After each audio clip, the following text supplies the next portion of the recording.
Hey everyone. So I don't usually film these intros after the fact, but on this trip to England and Guernsey, I had a major technical difficulty. I broke the external mic I was using in conjunction with my iPhone to film these. And as a result, I had to rely on the built-in microphone on the iPhone, which is not designed for this sort of stuff. It's unshielded, so combined with the high wind, a lot of the audio just became very garbled and distorted. And the intro to this video in particular, the audio was unusable. I couldn't fix it. A lot of the other audio has been heavily filtered and tweaked in post. And some of the wind noise I substituted with pre-recorded wind noise. So the audio is a little wonky in this one, and probably in the next two, because I had the same issues. But stick with it. I do see some cool stuff in this one. Just like in the last video, I explore some more Nazi bunkers, a centuries-old monastery, a millennia-old Neolithic burial chamber. It's all really cool stuff. I'm going to get started at Fort Hommet, which is on kind of in the middle of the west coast, a little north of the middle. And I'm going to work my way down to Lihou Island, which is just off the coast of Guernsey and is accessible to walk to at low tide, which is what I do, and I go check that out. So I hope you enjoy it, and again, sorry for the sound, but it'll be worth it. I'll see some cool stuff.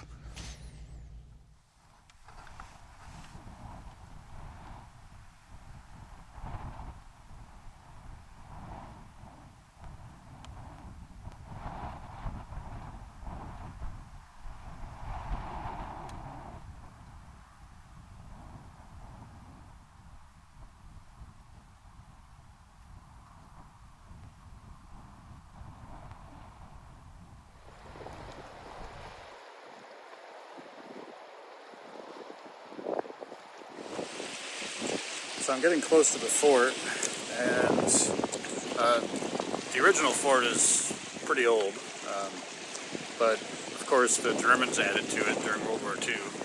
So I'm coming up to two what look like gun emplacements just below the fort. You can just kind of see the top of the fort in the background there. Alright, so I'm up to this first bunker here, and I just talked to some school kids that were coming out of it, and so there's a hole where it looks like it's sealed off there, but you can't get inside it, so I'm going to go check it out.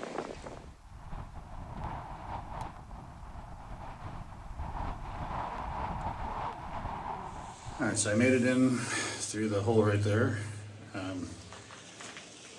So those kids I talked to said it goes in pretty far. I'm excited to check this out. And apparently there's some German writing still on the walls, and so far not as much graffiti as the tower at Kleinmont yesterday. So the room I'm in, it's maybe 15 feet long at its widest. So full of rubble on the floor. And these are like beach rocks and dirt. It's not rubble from the building. And there's a small wall I'll have to get over here. Alright, so here's the first room. This one's pretty tiny.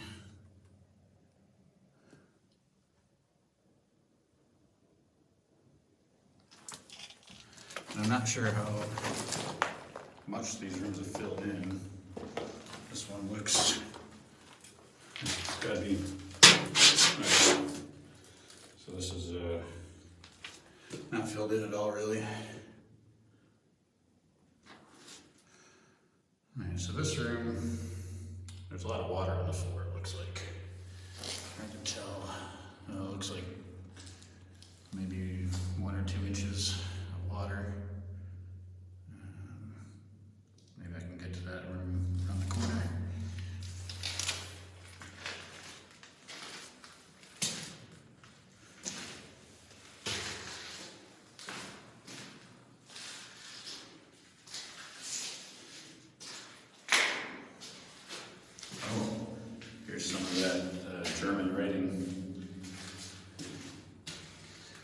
is original.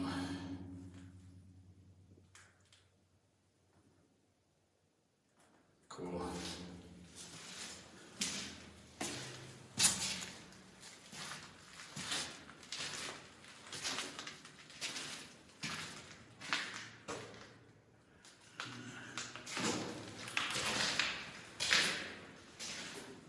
Some more right here.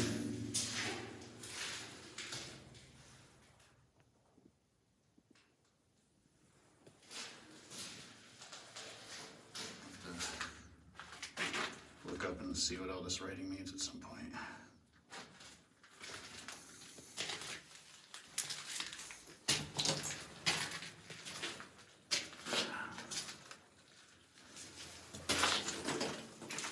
Looks like there's another room back there that got filled in or something.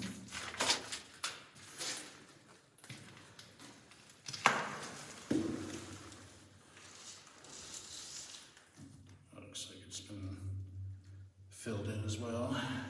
So this is that water, the room with all the water on the floor. So this was really cool. I love exploring stuff like this. These old historical ruins and abandoned places, and just knowing the, the history of the German occupation on the island, and yeah, this is really cool. So I'm gonna squeeze out of this opening again and continue on. I'll see if the next bunker is open. Probably not. And then I'll go up to the fort and check that out.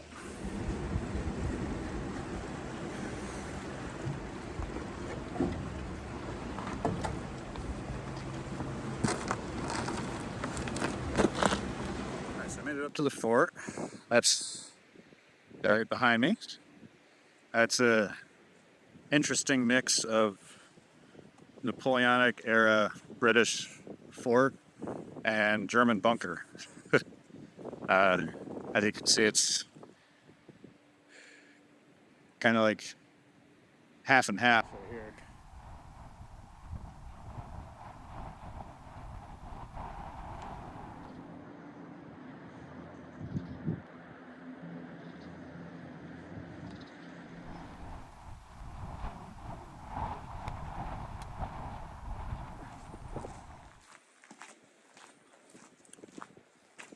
So I'm guessing by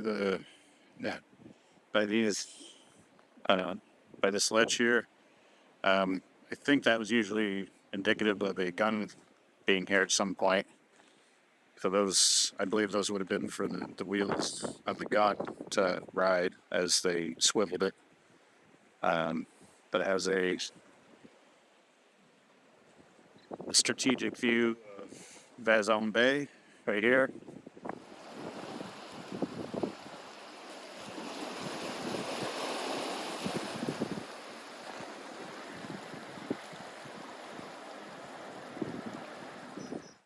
Alright, so I was just ran on the wall here that that little section I was just on apparently was used for a searchlight, a 60-centimeter searchlight that would be kept in this bunker behind me and then wheeled out and used to, I guess, search the waters of the bay for stuff. And the interesting thing about this bunker, it's closed right now, but in the 60s, when this was abandoned after the war, and in the 1960s, a guy started creating a shrine inside, and it's called the Shell Shrine because the walls and ceiling are decorated with shells collected from the local beaches. I'll try and insert a picture of it since I can't get into it.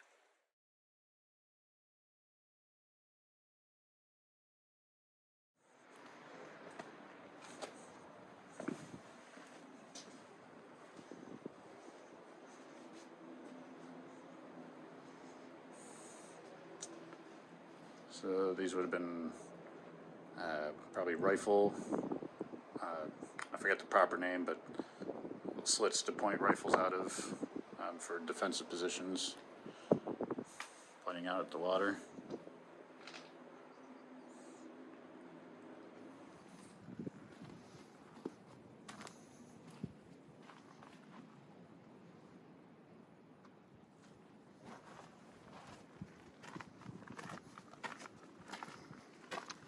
this wall, of course, would be the Napoleonic era fort. And this is the German era fort.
So I'm walking along Vezon Bay right now. This is one of the big beaches on the west coast, and the sand is quite wet, so it's almost like walking on solid ground. It's quite easy to walk on. So this is in stark contrast to the beach I went to in my last video at Petitboat Bay. That was very rocky and maybe 100 yards across. This one, I think, is at least a mile across, if not a little bit more. And, you know, just wide, deep, sandy beaches, completely different landscape than just on the coast that's just a few miles from here.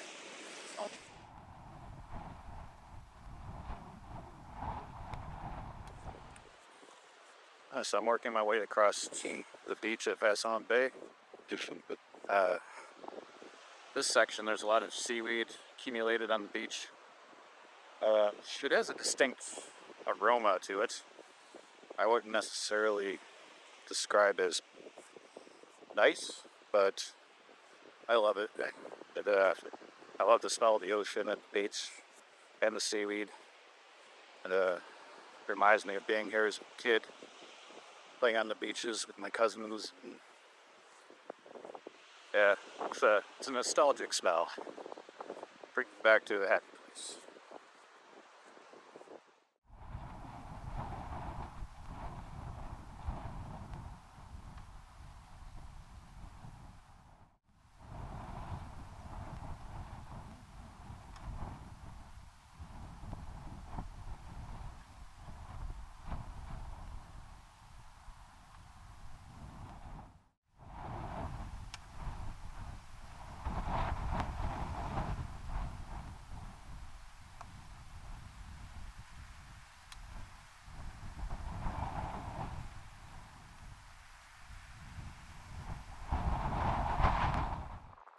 Nice.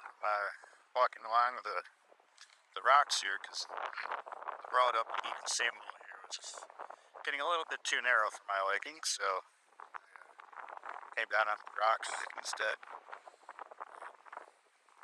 I used to love doing this as a kid when we'd come to the beach. It's kind of rock out. But of course, I'm not doing it quite as vigorously as I used to. Still just looking into the tide pools too. Just it's mostly sand and snails and stuff, but sometimes you can spot sea urchins. Seen any? Or occasionally you might find a fish that got trapped. Sometimes just patiently waiting high tide again.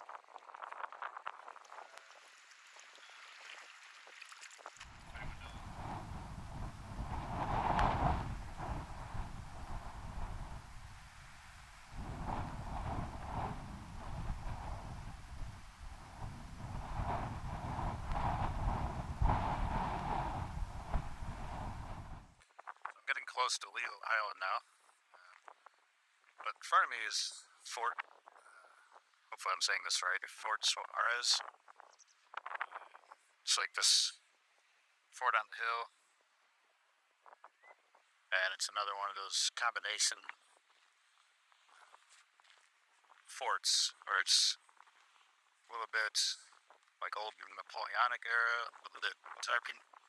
The white days, some other bits in there. But I'm gonna go check it out because I still have like almost just under 2 hours left before I can cross over to Lihou. So.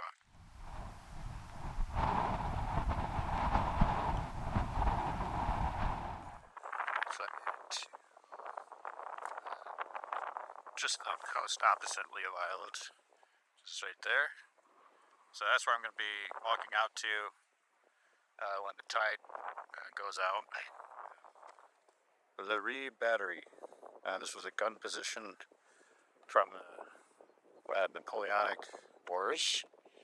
So there's two 18-pound guns looking out over the water. The actual gun itself is original, and the trolley, I guess, are reproductions. But this is real. So I'm here at the base of Fort Suarez, and there's some more trenches from the Germans. I'm gonna go knock down these. I love this stuff. Looks like it's been cleared out recently too.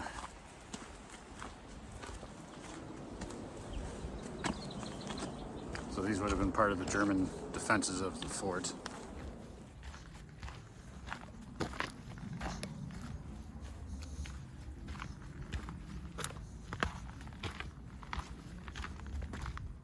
Wow, these are fairly extensive. This is so cool.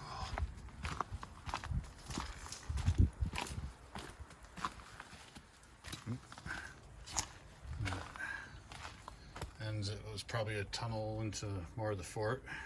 So that's as far as I go that way. What's this?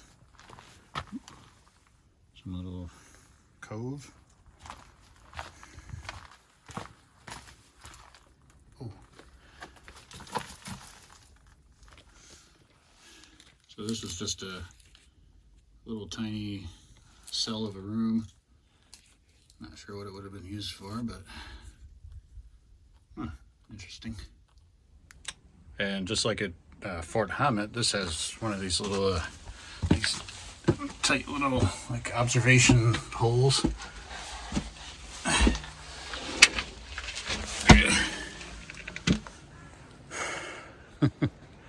And there's Lihou Island right there. And this has gearing around this metal ring, so I'm assuming there would have been something mounted here that would pivot, maybe an observation dome or a light or something. And it just seems too tight for like a machine gun or something to be mounted here to be used effectively, unless it was mounted outside the ring. Yeah. So this is cool. Trying to work my way up to the fort, but these trenches keep taking weird turns, which is probably what they're supposed to do.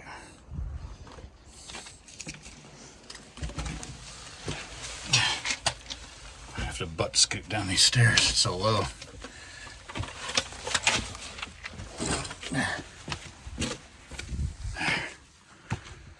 And back to the trenches.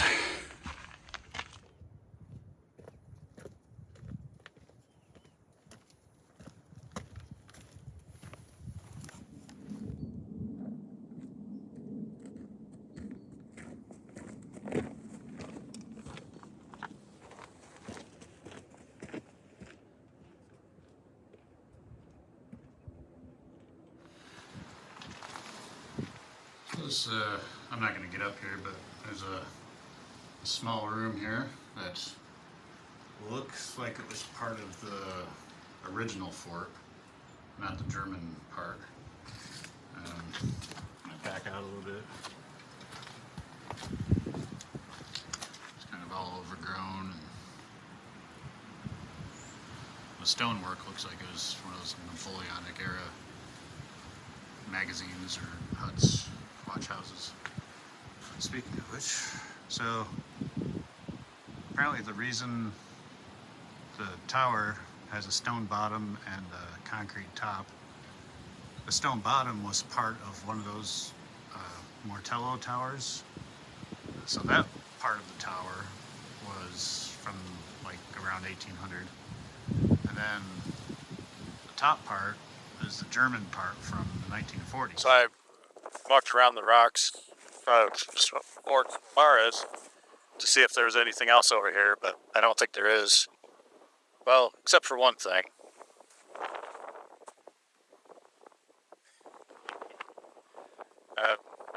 So I think I read about this somewhere, some brochure. I forgot about it. In front of it. There it was a giant rock painted to look like a frog. It's a natural crack in it. Just looks like a big mouth frog. So that was kind of funny. I wasn't expecting to see that when I came around.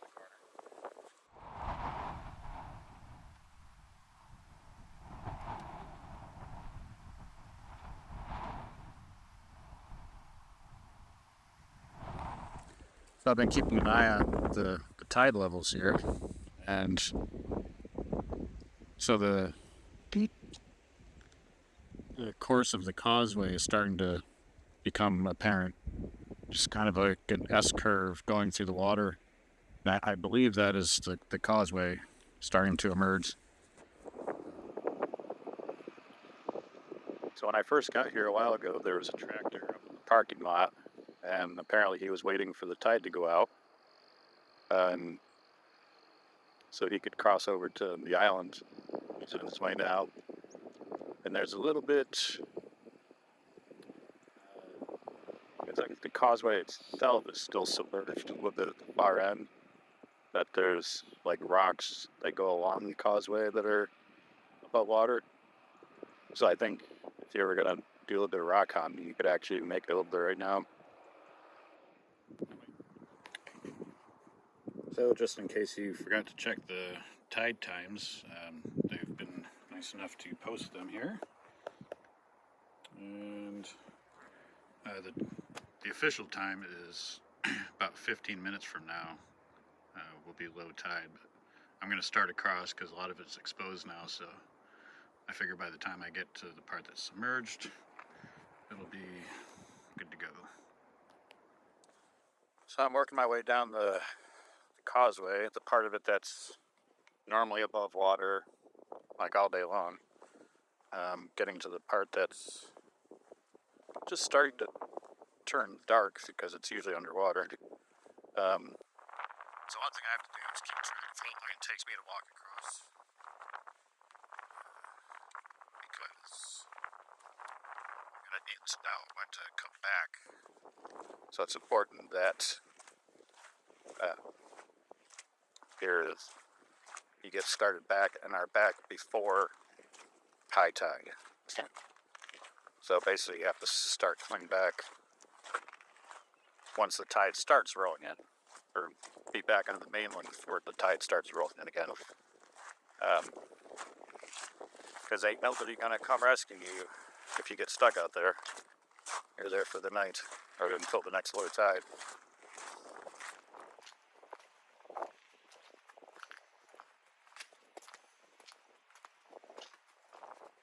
So I've reached the end of the paved, well, not paved, well, stones. But I've reached the end of that section. So it is just the rocks that are kind of flat.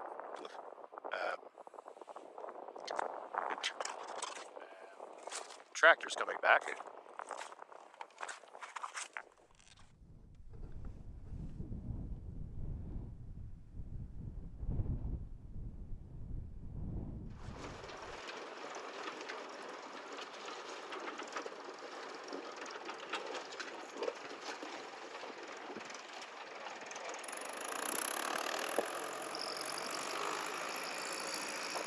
Alright, so I made it across. Only took me about 10 minutes. That was with stopping for pictures, to look around.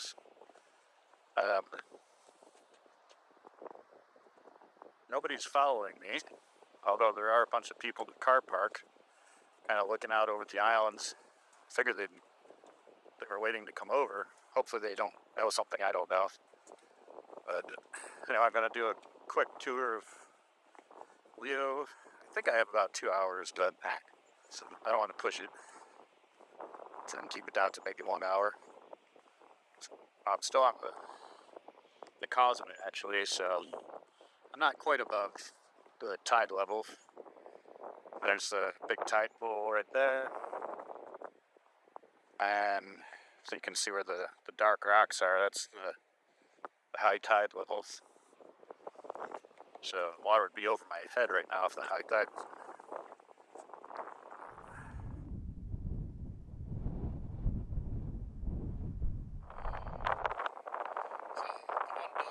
That's on the island is the Lihou house, and we can actually stay here. It's self-catering hostel. You can stay till 1 or multiple nights. This would be really cool to do, I think. So I imagine you have to either carry your stuff over the causeway.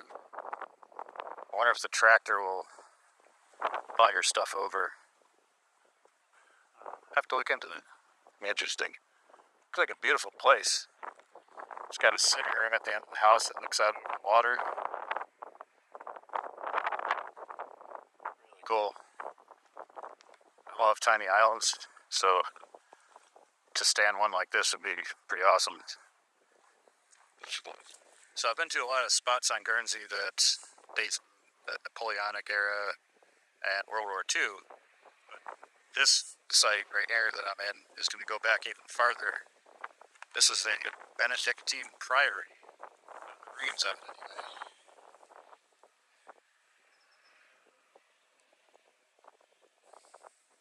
And this dates, said the first phase of construction was in the 12th century and up through the 15th.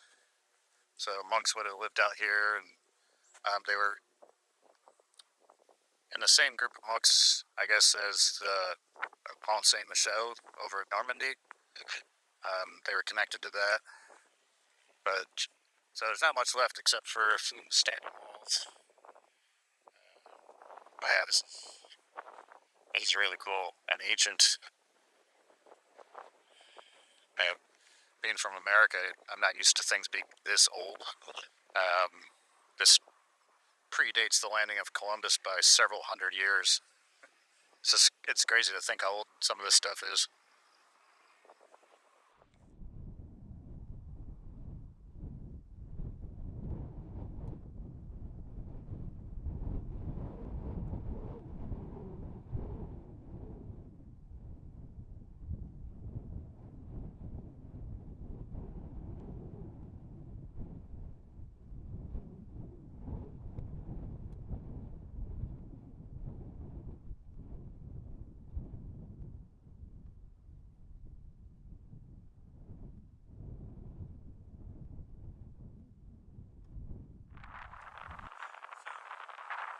Not entirely positive. It's not marked, but I'm pretty sure it's high point of Lihou Island.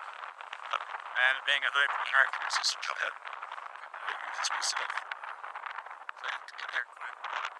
And you can see the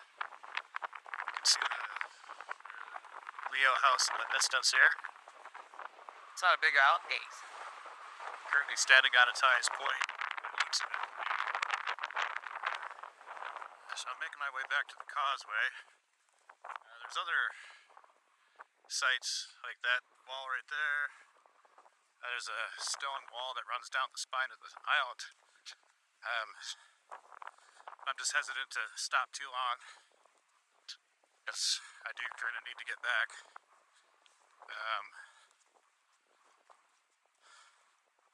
But I'd like to come back here at some point and maybe stay in the Lihou house for the night or two.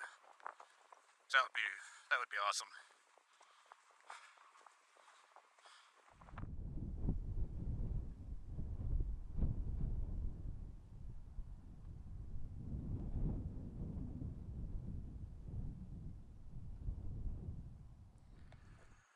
So I double checked the tide times, and I did misread them. I do have more time than I thought. Like I don't have to be back on Guernsey until like another 2 hours or something. I'm not going to take that long, but I have if I need it. So I can stop and enjoy the sights a bit. So here's the those. Yeah. I don't know if it was just a wall or like a bend in the wall here, or if it was part of the building. But this wall goes down the shore just a little bit, and there's an old wall, very overgrown. You can see little bits of it peeking out, and along the whole top of the ridge up here, there's a old stone wall.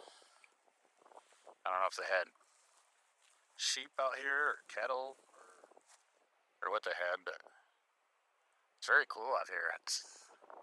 This is like what I picture like Scotland looking like or something. This is cool. I was out here as a kid, but I don't really remember it. So it's nice to come out as an adult, just take it in, see the sights.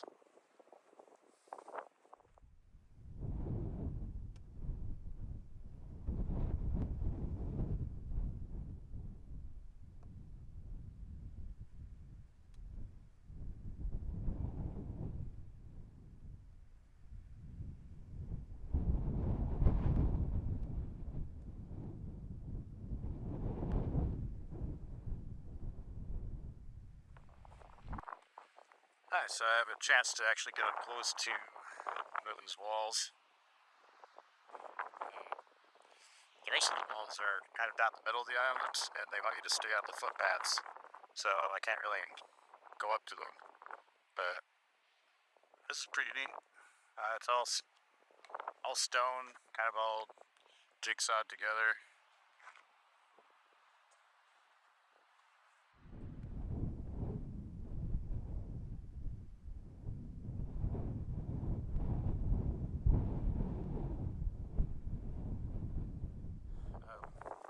So I was reading about the Lihou house, and that's ancient. It dates from, I think it was 1970s. And it used to be a farmhouse.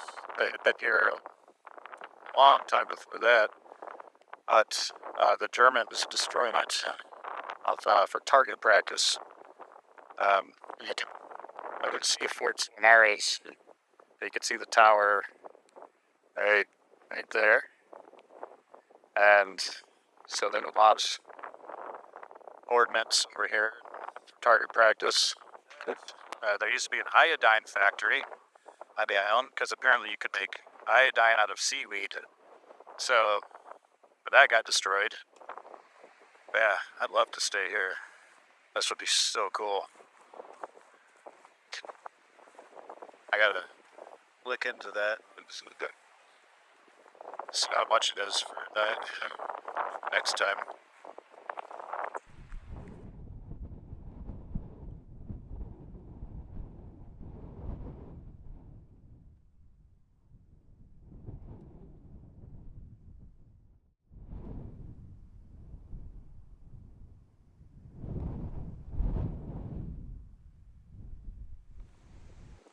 Alright, so I just got back from Lihou Island, just that.